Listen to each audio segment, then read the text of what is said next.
Hoe hou 'n vrou haar waarde in 'n tyd waar alles skree, die standaard is so hoog?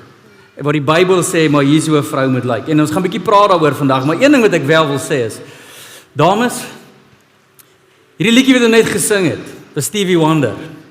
Stevie Wonder het gesing, Isn't She Lovely? En hy was blind. En selfs as hy dit kon sien, my magtig, moenie laat enige man, enige ding op TV, enige plek waar jy gaan, laat jou laat voel jy is minderwaardig nie. Ek weet dit is 'n grap, maar dit is ernstig. As Stevie Wonder vir jou sê, jy's lovely, dink ek, die God van die heelal staan dalk nie te ver langs hom en sê, maar jy's in my beeld geskape. Jy is waardevol. En hier's waar ons vandag hier moet praat. So as dit kom by vrou wees. Yes, en ons het nou net daai vers gelees in Spreuke 31 wat sê 'n goeie vrou is meer werd as edelstene. En wat is een van die hoofkwaliteite van 'n edelsteen wat hulle so waardevol maak? Is dat hulle mooi is, né? Daai klippies sou nie aanvanklik iemand se oog gevang het as hulle nie mooi was nie. En die Here het ons dames mooi geskep. Amen, suster. Amen. So kom ons kyk na mooi wees, want vandag is hierdie onderwerp van vrou vir my vasgevang in een woord. En laasweek het ek gepraat oor wat is God se prentjie oor 'n man, verantwoordelikheid en orde daaroor uitgebrei. Wat is God se prentjie oor 'n vrou? Mooi. Daar's die vinnige antwoord. Nou mooi staan vir 'n afkorting vandag. En vandag gaan ons bietjie daarin inkyk. Want hierdie die M, die O en die U staan vir wat in die Bybel 'n vrou moet wees en waar sy haar waarde moet vind en dis hoe sy mooi moet lyk. So kom ons begin by 1 Petrus 3 vers 3 tot 5 en antwoord hierdie vraag, maar wat maak 'n vrou mooi? So hier is wat Petrus sê. Moenie dink dis bloot uiterlike dinge soos haarkapsels, juwele en pragtige klere wat julle mooi maak nie. Julle skoonheid moet veral innerlik wees. Blywende beskeidenheid in 'n gemoed wat kalm en rustig is. Dit is vir God kosbaar, die edelstene. Hoor julle die waarde? Dit is vir God kosbaar. Dis presies hoe die gelowige vroue in die ou dae hulle mooi gemaak het. Hulle het op God gehoop en hulle man se gesag oor hulle aanvaar. Ek dink die eerste ding wat uitstaan in hierdie skrif het wat Petrus huis toe slaan, is dat ware skoonheid, ware mooi is nie net die tydelike goed nie. Nou dames, ek weet, 'n mooi rok, doen wonders. Mooi skoene, fantasties. Hare, die Bybel praat actually oor 'n vrou wat mooi hare moet hê. Dis 'n ding. Dis net so 'n vrou wat versorgd is pragtig. Dit is wat die beskrif sê. Maar hier kom Petrus en hy sê daar is net iets mooiers. Nou dames, kom ek gee vir jou 'n tip van 'n man. Ons het al lank gesprekke oor hierdie om 'n vuur gehad in rugby toere oralsteheen en dit was die gesprekke in die bus. Ouens, kom ons praat gou eerlik. Wat maak 'n vrou genuine mooi? Genuine mooi. Nou kom ons kyk nie mis die fisiese nie. Wat my kop laat draai na Stefanie toe was haar kuite voor haar hart, okay? Ek het haar bene gesien voor haar hart en ek het belang gestel. Okay, die Here het geweet, my oë is op haar en ek sien 'n edelsteen.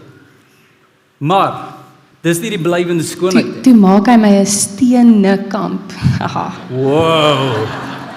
Yes, jy het die regte kant van die bed uitgeklim vanoggend. Wel dan. Check hierdie edelsteen vir my. Gaan verder. Maar wat mooi is, sê Petrus, die blywende skoonheid is die karakter van 'n vrou. En hier was die gesprekke tussen al die mans en ons julle sal saamstem. Wanneer 'n vrou waardig rondloop, is daai selfvertroue, daai sekerheid binne in haar, 'n vrou wat geanker is in haar siel. Dit lok 'n man. 'n vrou wat rigting het, 'n vrou wat weet, 'n vrou wat soos ek sê, wat haar waarde dra. Dis aanloklik. Dit is wat 'n vrou in ons oë regtig beeldskoon maak. En Petrus behaal dit hierso. Hy sê wat waardig is en wat mooi is die gemoed, die goeders hier binne. So kom ons breek dit net bietjie af. Ons praat oor hierdie woord mooi, ons praat oor die afkorting. So waarvoor staan die M? Okay, so die M van mooi staan vir minsaam. Nou hierdie is 'n woord wat ek self so klein bietjie verder moes opsoek, want dis nie een wat ek algemeen hoor nie. Maar minsaamheid praat van sagmoedigheid, van sag wees, van daai kalmte, daai vers praat van 'n kalm en rustige gemoed. Dit is minsaamheid, sagmoedigheid en sagtheid. Nou, ek wil net heel eerstens begin deur te sê dat sagtheid nie swakheid is nie. Dit is goddelikheid.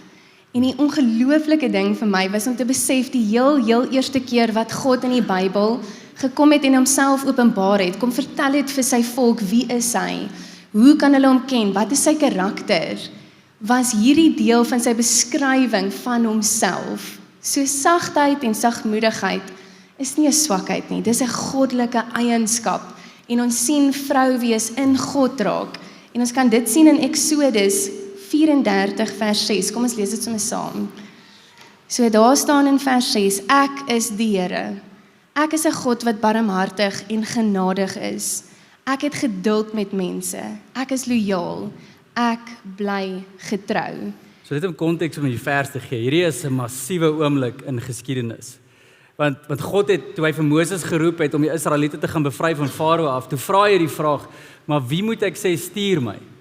In ander woorde, hy vra, Here, wat is u naam? Hoe verwys ek na u toe? En God sê vir hom, ek is wat ek is die groot ek is. En ons almal hoor dit in kerk. En net 'n paar hoofstukke later, kom God en hy gee die karaktereienskap. Hy sit 'n naam, 'n beskrywing, 'n verduideliking van wat die groot ek is nou. En die eerste ding wat hy sê, is nie generaal nie. Die eerste ding wat hy sê, is nie hierdie almagtige God nie. Ek is die een wat alles in my hand het, en ek kan enigiets doen wat ek wil nie. Hy praat nie oor sy gesag nie, hy praat nie oor sy almagtigheid nie, oor sy wysheid nie. Die eerste ding wat God openbaar van homself, in 'n karaktereienskap van hom, is daai en hy sê ek is barmhartig en genadig. Manne, hier is nogal iets, want God openbaar homself eerste in 'n vroulike karaktereienskap. Ja, so ek weet nie van julle, hoe het julle gevoel toe julle daai woord hoor, onderdanig? O. Trouwens, ek het eintlik met julle gepraat. Ek dink baie keer is daar ongelukkig hierdie verskriklike negatiewe konnotasie aan hierdie woord. In ons samelewing, selfs in kerk, is daar 'n ongelooflike negatiewe konnotasie, soms so 'n bitter smaak wat dit los, as ons praat van onderdanigheid. Want daar's soveel wanpersepsies oor hierdie woord en hierdie opdrag.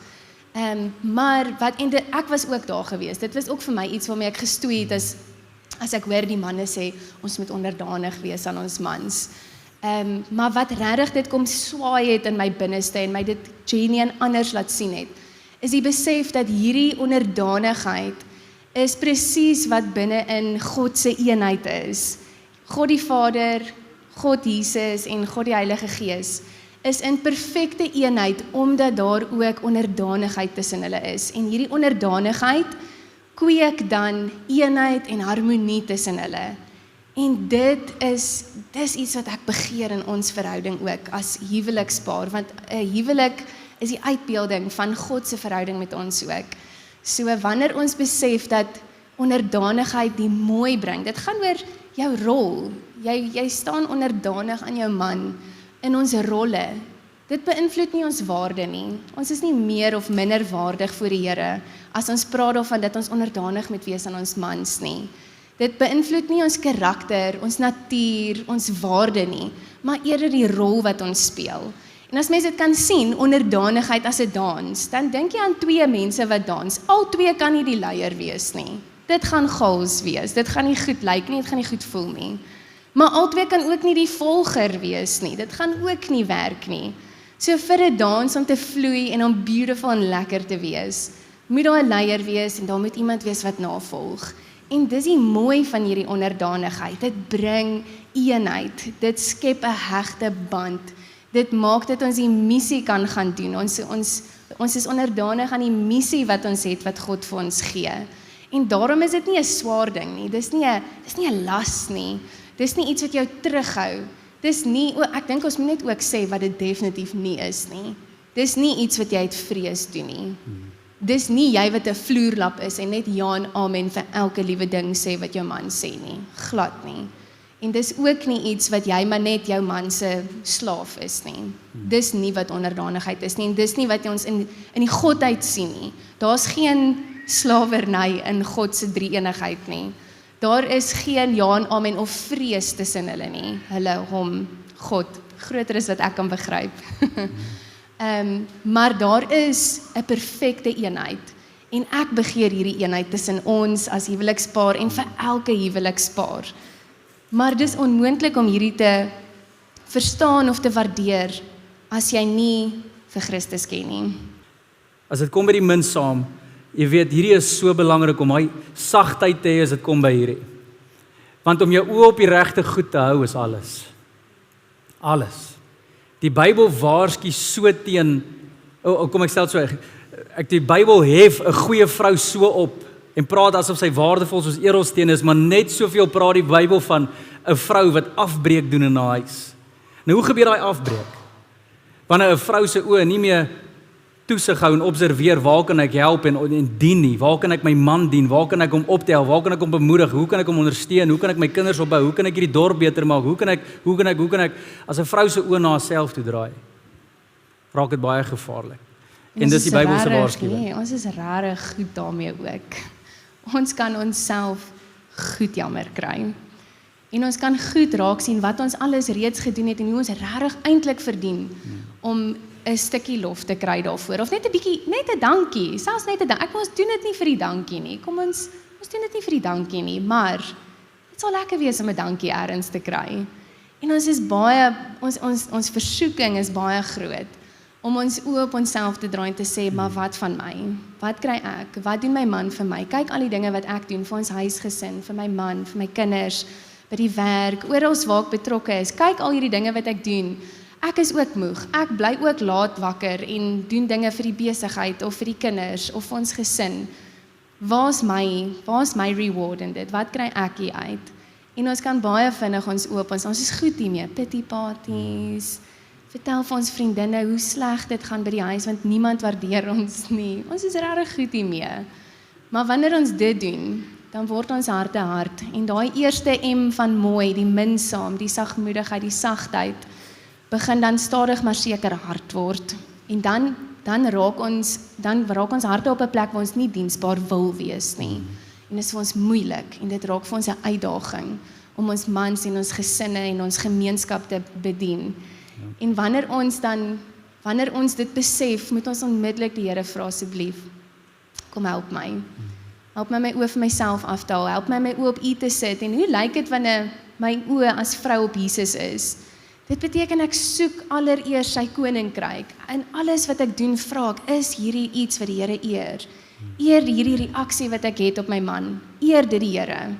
Nie eer die reaksie van my man die Here nie, dit is sy saak. Dis nie my saak nie. My saak is my hart en eer wat ek doen, eer my reaksie die Here. Eer hierdie wat my kinders doen, eer dit die Here. As dit nie doen nie, ek vul daai gap. Ek kom leer, ek kom wys, ek kom hê lief soos wat Jesus lief gehad het. En wanneer ons in daai oomblikke kom waar ons voel, my hart is hard, ek wil nie hierdie doen nie. Ek wil nie diensbaar wees, dis swaar, dis nie lekker, ek wil nie hierdie verantwoordelikheid opneem nie. Om terug te staan en die Here te vra, maar hoekom? Wat gaan in my hart aan?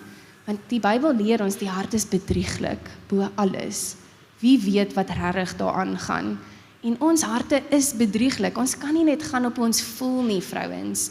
Ons gevoelens is misleidend. Ons gevoelens vat ons op trippies wat ons baie seer en baie moeilikheid gee. En hierdie gevoelens van ons kan ons nie lei nie, want dit kom uit ons hart uit. En die Here weet, die Here is die enigste een wat weet regtig wat werklik in ons harte aangaan.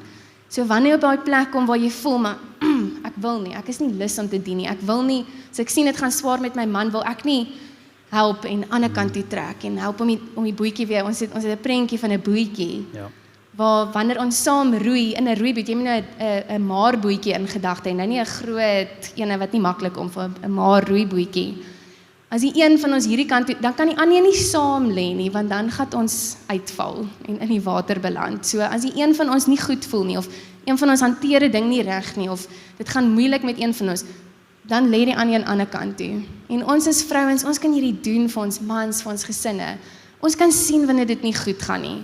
En in daai oomblik as jy voel, ek is nie lus om aan die ander kant toe te lê nie. Ek wil nie die een wees wat step up en die Here se wil hier doen nie. Check jou hart.